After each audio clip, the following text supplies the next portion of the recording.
You've been starting the whole day. Oh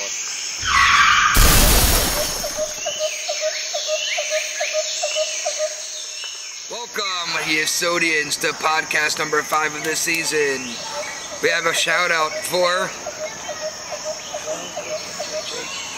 Hello, that was JJ. And Mati and Toby and Vitron and Yoni. and everybody else who's still watching and still from. I hope that's more than the guys that I said. And Moment, of course. Even though after going backwards on a roller coaster for 15 minutes, I don't know how firm I would be. But anyways, I hope everybody's enjoying their Bein Hazmanim. The break, I know all the Rebbeim are.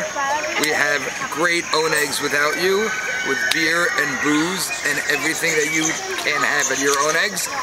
And we don't get tested. How do you think of that? So, after the onegs. Anyways, this week's Parsha. Yeah, I know everybody's saying, oh, the old Parsha thing. Yeah, well, fine. If you don't want Parsha, we'll talk about the 3 weeks. Everybody knows that we're in the middle of the 3 weeks now.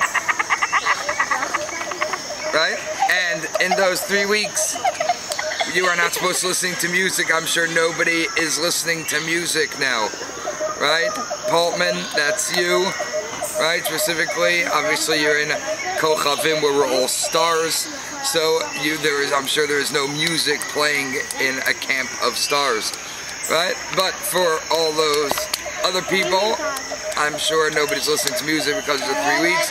Anybody knows that I went to music because the Beis Hamikdash was going to be destroyed in a week and a half. I'm sure your Rebbeim will talk about it. Oh, that's me, right? And the 3 weeks before, there was a siege on Jerusalem. And the Beis Hamikdash culminates on Tisha B'Av. Everybody's heard of that. I think that's the one fast you guys actually keep. We're hoping. So there are a lot of different halachos. One of them is no music, right? To be said over the 3 weeks, over the Beis Hamikdash being destroyed, all the miracles that we missed out on. Besides for that, there's also a halacha not to take a shower for 3 weeks.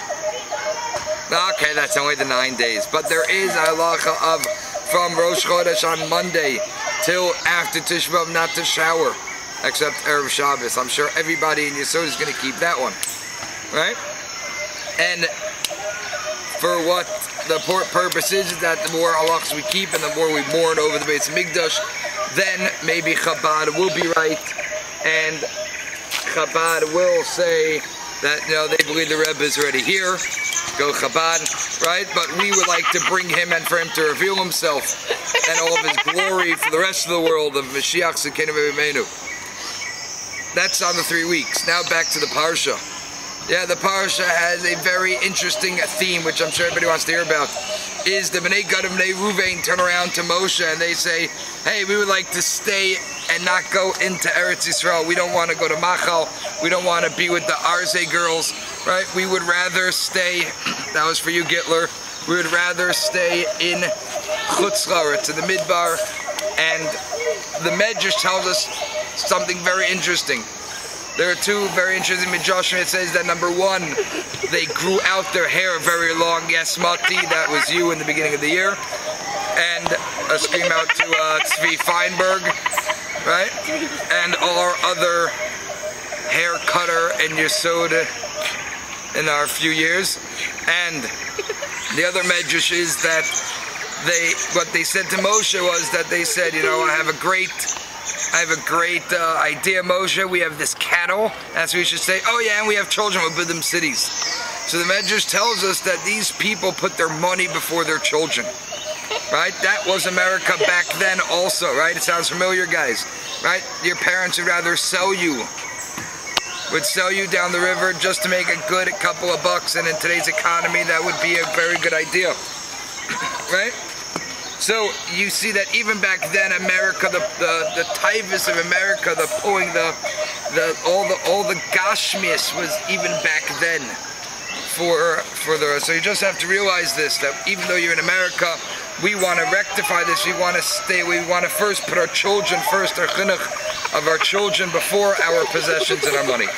That is one important theme in the in the parsha. The other one is Masa. You know, it's a double parsha this week, guys. Anybody going to shul will make sure you go to one with a very good balkori ritz and not a bar mitzvah, else you'll be there for like 3 weeks, and you might just end up with Tisha B'Av. And what happens is that it tells you about that the Bnei Yisrael traveled 42 different places from Mitzrayim till they got to the Midbar.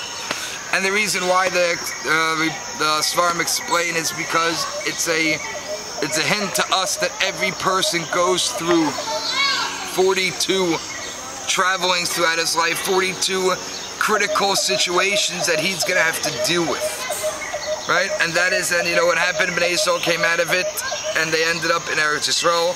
So too, every person go through life and win out in his situations. God does not give you a situation you cannot comprehend, you cannot understand, and that you cannot pass. So guys, remember this. One of the situations could be coming back Shana Bet, or going to college, going to yeshiva. Each person has their own idea of what a situation is and a travel that he's going to have to go through. Just to end off, anybody who enjoyed this podcast, like to see more of me, I just got Skype. You can come look for me on Skype and we could chat and schmooze for a really long time for free, which is go Yesodia, right? So no excuses. It's a lot better than, according to Mati, who helped me set it up, it's a lot better than Facebook chat. So please, I'm waiting for your call. What's your Skype name? My Skype name is Chaim Goldsmith or Chatzag, depending which computer I'm on. And please, I'm waiting for your call. Good Shabbos. As Hashem would say, he loves you. Come back. Can't wait to see all you guys. Goodbye. Wait. I'm not pretty. Do not get me into the picture yet. Now. Okay, guys, welcome to podcast number. Put up fingers, Josh. 3 or 4. Are we reloading? It's still going.